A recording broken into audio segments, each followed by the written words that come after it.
Hey, everybody. Thanks for tuning in. This is Dr. Carol Coco Diggs of the Industry Highlighter, and I am here with my special guest, Miss Schelle Purcell of all the movies, all the sitcoms, all the trailers, all the award shows. Yes, thank you, Carol. How are you today? I am doing so good because I am so proud of you. Thank you. It has been an amazing journey, so I'm just super excited, so blessed. Yes, you are indeed. But the reason why I brought you on today is because so much time has passed since our initial encounter.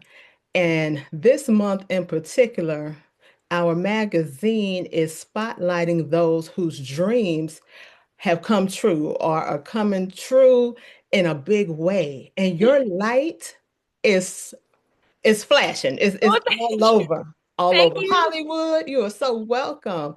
All over the red carpet. And I was like, oh my goodness, I have to be brought up to speed and find out what is going on with Shell because I was, yeah, I was sitting at home one day and I'm watching movies because I'm a real movie buff. I watch a lot.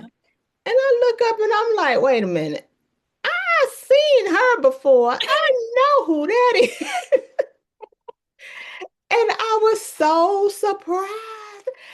Well, no, not surprised at all, because you've always had that producer, actress, Oh, comedic spirit. So I thank knew things would take off for you, and I'm so glad that they have. thank you. Most people say they hear my voice first Mhm. because they say that sounds like Shell because I'm on social media a lot and just talking crap or keeping people like aware of what I have coming up next. And then in the acting world, you can announce it, but then it's a couple of months before that Mhm. episode or even a year before it's released. And once it's released, they're like, that sound like Shell. And they go and peek at their television. And, that is Shell. So I get that so often. So thank you for Mhm. watching and acknowledging. And I always get a text message or a DM when you've seen something and just congratulating me. And so thank you for all the love and support that you have shown me along this journey. Oh, you are so welcome. And y'all, let me tell you, she's so modest, but the truth is, she has been on major networks. I'm not talking about just your average local television, but I'm talking about out there, out there. So tell us a little bit about when your dream came to fruition or it just started building, because we all understand that really the dream started a long time ago. Long time ago. It didn't So, start yesterday. It may look like it happened and boom, but right. generally it's not a boom. Right. So what started it all is I was displaced after Hurricane Katrina, and that's how I ended up in North Carolina with some of my church family from Gulfport, Mississippi, because that's where I was born and raised.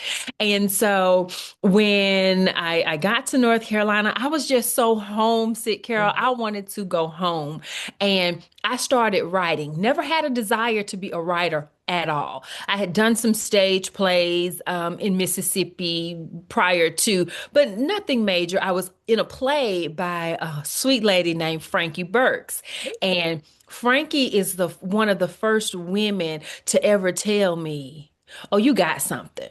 Mm. Got something. And she kept using a word. She kept saying tenacity, your tenacity, and that. And so I was like, okay, cool with that. I mean, I could always retell a story too. I could always tell the story in the different voices and the different, Mm. the different people. So I was a whole show by myself. And when I got to North Carolina and things had begun to settle and I wanted to go home because I had brought my daughters with me who were very young at the time, um, I just started writing. I didn't know a format or anything, but I wrote my very first stage play called Before the Bell Rings. Mm. And I let a friend read it, and he was like, "Yo, this is good. Who wrote this?" And I was like, "I did." He was like, "You lying." Like, no. And he was like, well, what you gonna do with it? And we put on that very first play, and people came, and Mm, I could hear people laughing at those, comedic moments and strongly paying attention where the dialogue requested them to pay attention. And I said, okay, Lord, mm, if this is it, this is what I'm supposed to be doing, let me know. And things just kept happening. So I mm, ended up writing like maybe 7 stage plays, and I always tried to tour home to Gulfport and just in the local area. And I wanted to be challenged. So I said, well, what's next? And so I wrote some short films, and I was like, okay, now I'm dabbling in television and film. So what's next? And that's when I wrote my very first feature called Two Wrongs, and it's still streaming on Prime and Tubi. And the guy who played my husband, Ulrich, he and my girlfriend Nikita were like, okay, what's next? Because they're not making movies like that in North Carolina anymore. At one time, Wilmington was really hot with mhm. production and stuff.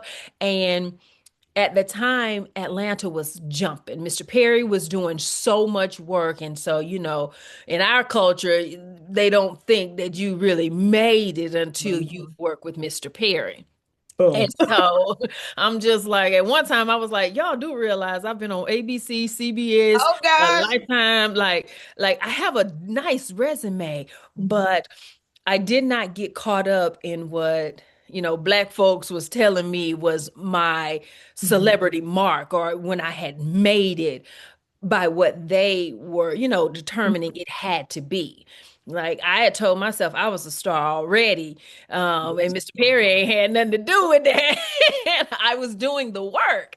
And I moved here to Atlanta. I got an agent because representation is so important, because here is super saturated, just as well as any other, major city that's producing, like Atlanta, LA.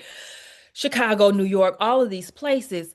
And when I got representation, it kind of just shifted. It started mhm. building my resume more and more and more. And I've been here 10 years, and I have been auditioning for Raven Drummer because she is the one who handled a lot of the projects out at Mr. Perry's studio, probably 90% of them, if not more. And after 10 years, I booked Straw. And it was like, I've been here for 10 years. I've been auditioning for Raven every year for 10 years. And I said, my timing had nothing to do with what God had already said was going to be my thing in the world of Mr. Perry. And when I booked Straw, at the time I didn't know who the cast was. I didn't know that Taraji was in it or No. Tiana Taylor. I didn't know any of this, because in the breakdown they don't tell you. They just tell you what character you auditioning for, here are the sides, and the direction or whatnot. And after casting was done, then I see this big Dateline announcement that Straw, starring Taraji P. Henson, Tiana Taylor, Glenn Thurman, Sinbad, and Sherry Shepherd. And I said, I know you lying. And it just became a thing. And when Gloria's character hit the screen, it was just that was it. And I became one of the most hated landlords in the world, like internationally. It just became a thing. And so I became so even more grateful, because I was like, God, you saved the perfect role for me to have gone through something similar, to have a backstory to, Gloria. And I just felt like her character was necessary in this film. And since then, the places that I have been and the people that I've been exposed to, and even this year, full of exciting things, because, I did the work. And I waited, and I didn't force things, and I didn't give the wrong people the glory. Like it was so many things that, attributed to where I am right now. And I'm just grateful. It hadn't been easy, but I am super grateful. Oh my goodness. That is a beautiful story, and you've captured it all in a nutshell, y'all. So. It is awesome. And I wish you all the best in your Thank future you. endeavors and everything you do because it is awesome for you. Thank you. Thank you. Yes. Thank you. I another shift in my career was when I had the opportunity to also do improv skits with Country Wayne, and Uh-oh. that was that was very different. I had never done improv before, and to be on his platform, not even knowing who he was. I didn't know anything about Wayne and, what he had built before becoming a cast member. And I remember the first time someone saw me after doing, starting on the skits, and they were just like, "Oh my God, you Schelle from Country Wayne. Can I take a picture with you?" And I didn't like it, kind of freaked me out because I'm like, ain't no way. Ain't no way this little country girl from Gulfport, Mississippi, somebody done stopped in their tracks and made me a thing. And this woman was just like, I love your character. It reminded me of me because everybody's like, you when you act a certain way or you do something great, that's me or that's my aunt, that's somebody. That was the first time that had happened to me, and I didn't know what to do with it, Carol. I was just like, "Of course, we can take a picture," and it went on, and then it just kept happening, and it was like, well, Lord, guess I got to start combing my hair and putting on clothes and stuff when I go out because I hate putting on clothes. But the thought of, someone, even to this day, people are like, I miss you because I'm not doing skits with Wayne anymore, but I miss you over there. And I remember when you did, Wayne, and I've been following you since then. And so to have that happen and it be paired with the journey that I'm on now from straw, and now people are going backwards in my career and watching all of the things that I have done. And so then now I have a new fan base of people who have kind of fallen in love with Gloria and now backwards instead of where I was, like people like you who have been to some of my first stage plays and still have been following me. It's all kind of married and just been a beautiful thing for me. So I love it. I love taking pictures with supporters. I'm still so humble, as you say. I be on Instagram in the middle of the night responding to supporters because if it had not been for them watching my content or watching me on television and things like that, I don't know, where the career might be because we're living in a world of social media where views matter. They don't stop me personally from doing anything, but sometimes people won't book you if you don't have like a huge following because their goal is to have people come to their platform to see you. So once you get out of, that part of it in your mind, performing for the likes, the views, the clicks, and all of that things, those things, and just be, it's more fulfilling for self. Because, child, I don't be more be caring what people be saying about Schelle. I'm just, I'm gonna do the job, and I'm going to be who I am, and that may not be for everybody, but yeah, I'm just gonna. That's the only person I know how to be. Like at the end of the day, like I can be any character, but once that's over, I'm child. I'm coming to your house. I'm taking off my shoes. I want to get on your couch. Give me a blanket. What we about to eat?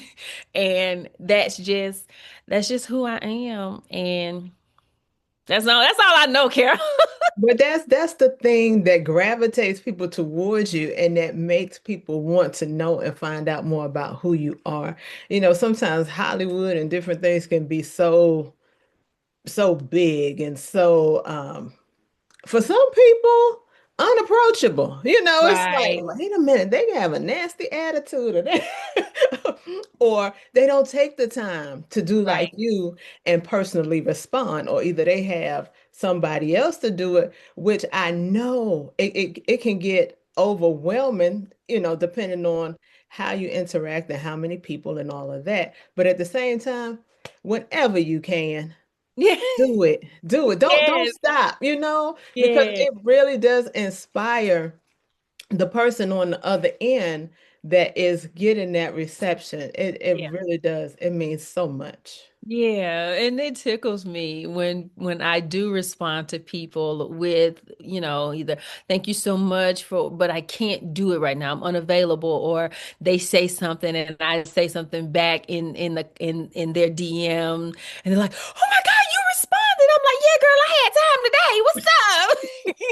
So I try to, there may come a day where I can't do that Mhm. because I'm booked over here and booked over there. But while I can, I'm absolutely on it. And I just try to stay active with my supporters because like we need their support. If when I get a movie on the big screen, I need people to go and see these projects. So I just try to treat people how I want to be treated. I try to treat people how I want them to treat my mom and my dad and my bonus mom, and like it's all about respect because I mean at the end of the day I am a human being, and people that I have encountered, thank God, they have been very respectful in the space of, I know da da da da da da da, but can we please take a picture? Yes, we can, girl. Give me this camera.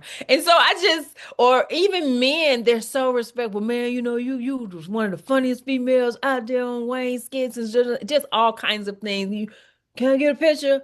Yeah, come on here and tell your girlfriend I said you cute. I just say, I say anything. And so just it's an outlet too to be able to interact with, your supporters no matter where you are. And I see people all the time in the airports and they like, where I know you from? I said, well, if you turned on your TV, you probably done seen me. What's up? So I say anything, Carol, because life is just, we never know, so I just try to live every moment like in the moment. Like that's it. Because it's a blessing to be alive. It's a blessing to be able to interact and talk to people. So yeah, okay. You probably have something else to ask me. I go on forever, child. Go on, No, Kurt. that's What? fine. I love hearing it. I love hearing it. And now, let's see what. Oh, now tell me something. Okay. I need to know. Oh. Okay. How in the heck do you learn all these lines? How do you memorize all these lines? Give us some tips, please. So the first thing that I find out when I book a film project, commercial is different. Commercial, you got to stick to the script because they're selling a product more than anything. So you can't be messing around with their words because it's product based. They've gone through all of the loopholes, the FACC and the ABCD to make sure that you can say these things. Now, in television and film, the first thing I want to know is, especially if we have a table read or when I'm talking to like the first AD, I say, is the writer and the director married to these lines? Mhm. Because if it's heavy dialogue and you must say that, then I need to find out if they're married to it. If they're married to it, and I ask early on, as soon as I get the script, that's the first thing I want to find out.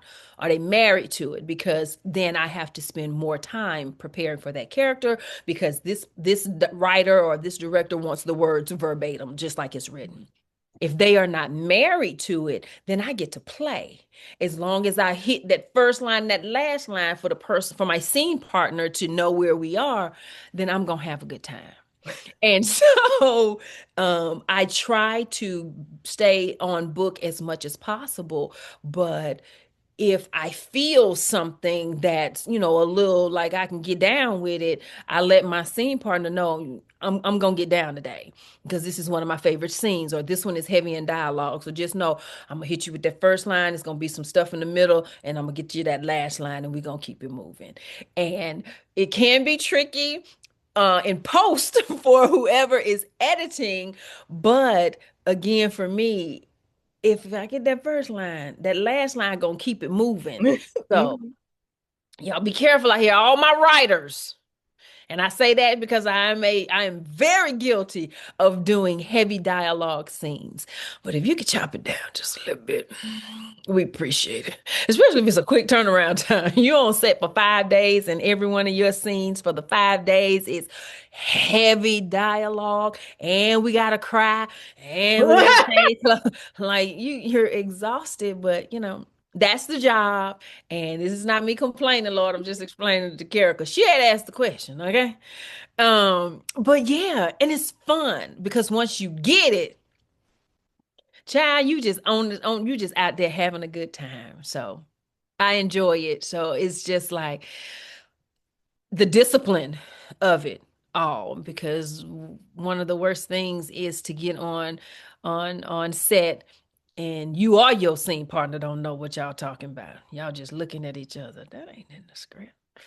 Well, let me find out where you are. So then your mind drifts to, well, where's that? That ain't the line I'm waiting on, and then it's like, well, what can I say to get us back on track? So most of the time, I know the entire scene anyway. I know their lines and mine. So I was like, oh, okay, that's where they are. And then I can get back on it. So if you have the time, I learn all of it because I want to be like, that ain't what you're supposed to say, but let me help.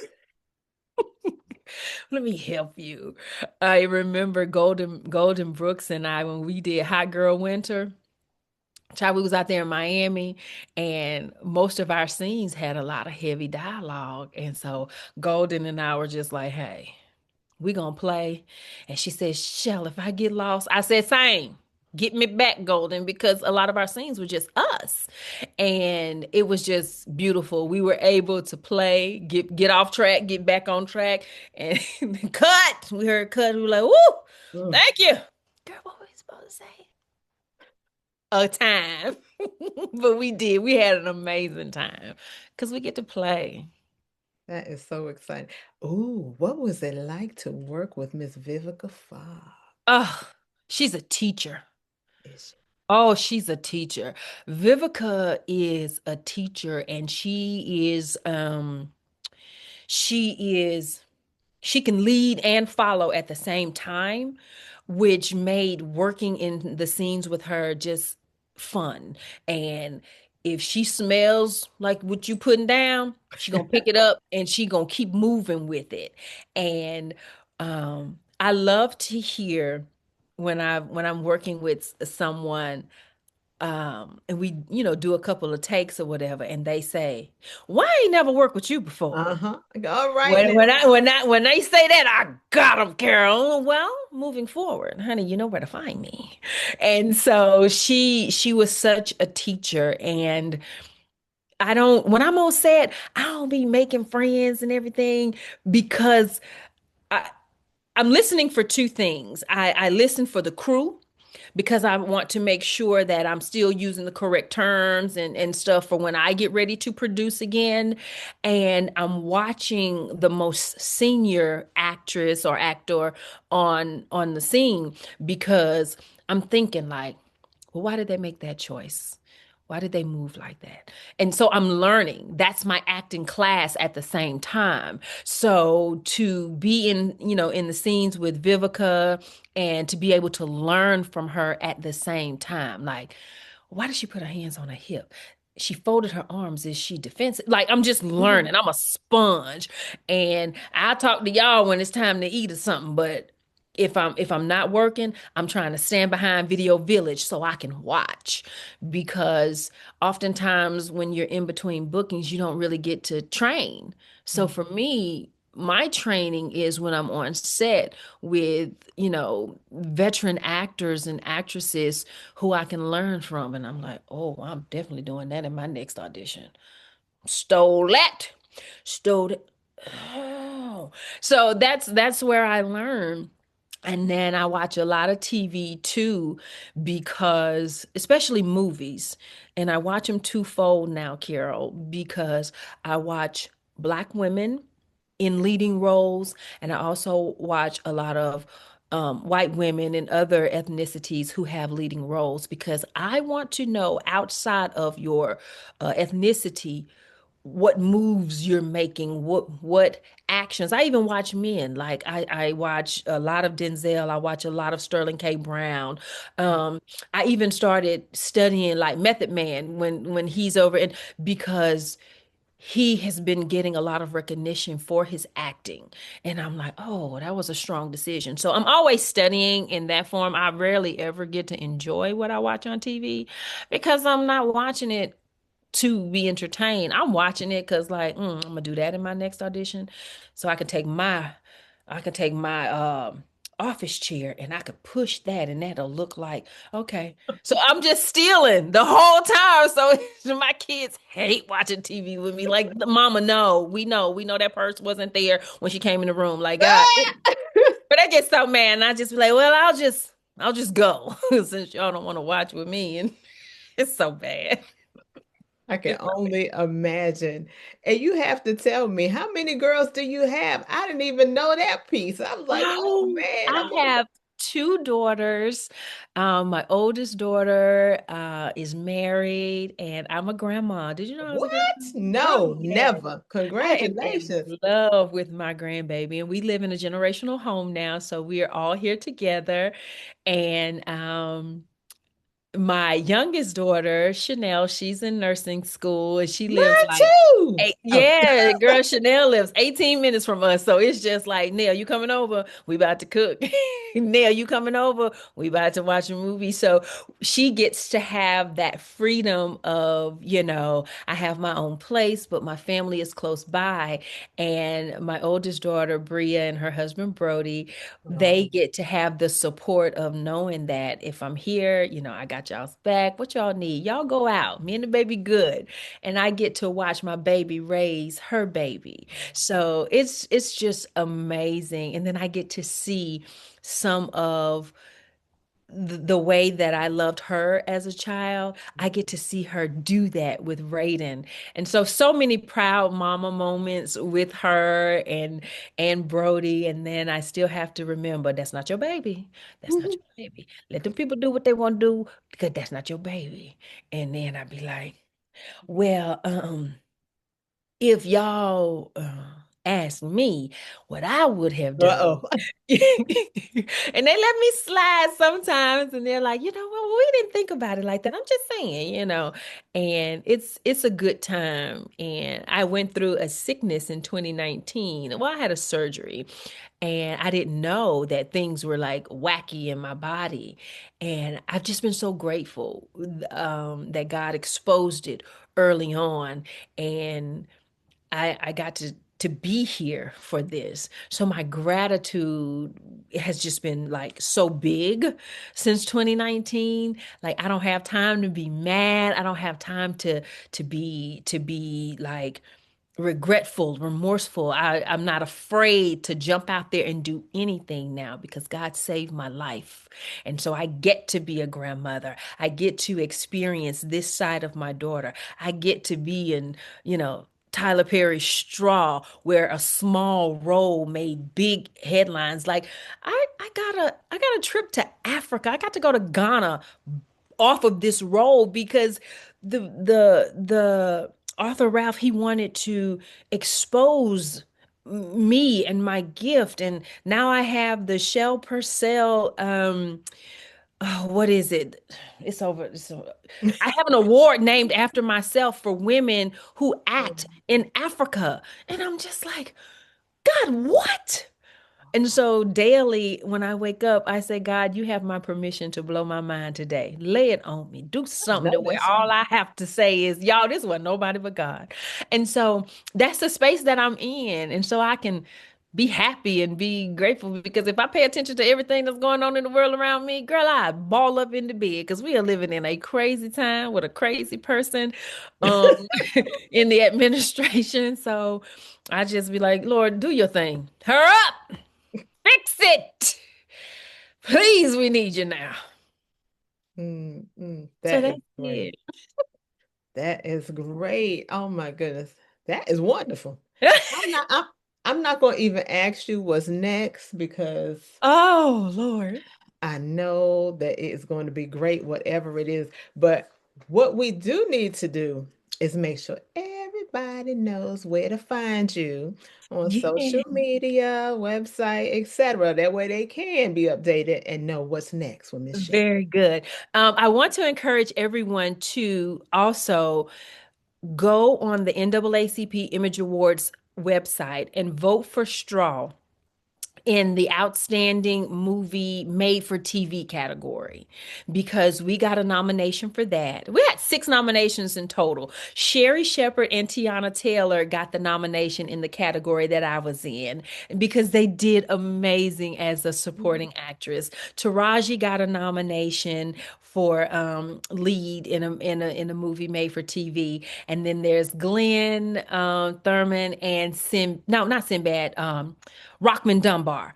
Okay. So those were the 5 individual nominations, and then Straw was nominated. So we have 6 nominations that people can go on the website and vote for daily. And once you cast your vote, scroll all the way up, and at the very bottom, it has submit. If you don't hit submit, it won't go through. And this is the time where the world gets to vote and say, Straw was a good movie. We really appreciated it. And the actors. So you can vote every day, once a day until I'm gonna lie and say February the 9th. Okay. So we have time to pull this award in, and I can't wait to go and share in that experience on the 28th of February because that's when it will air live. So I just want to say thank you. You all can follow me at Schelle Purcell, just like my name, on Instagram and Facebook. If y'all doing any TikToking, I'm Schelle Purcell for real, baby, on TikTok and YouTube. Because I have a little YouTube channel too. I don't do too much on there, but I'm trying. Just it's a full-time job to work social media. I don't be like, hey, You're right, you but you know, but do it so well. You do thank it you, so Don. Thank you, thank you. Oh, well, this has been an absolute pleasure. And like I said, we look forward to seeing you and more and more and more things that God will allow and will have you to do. And Yeah. we pray that your health just continues to be wonderful so that you can enjoy everything that He has in store for you. Thank you so much. And I appreciate you so much. When you reached out, I was like, and yes, sure will. Because I get to see your face and I get to interact with you and the people who support you. And if I can ever do anything for you, you know how to reach me. All right. Well, that's a blessing, and I certainly will do that. Yes, ma'am. Good chatting with you, darling. You too. All right. Hang on.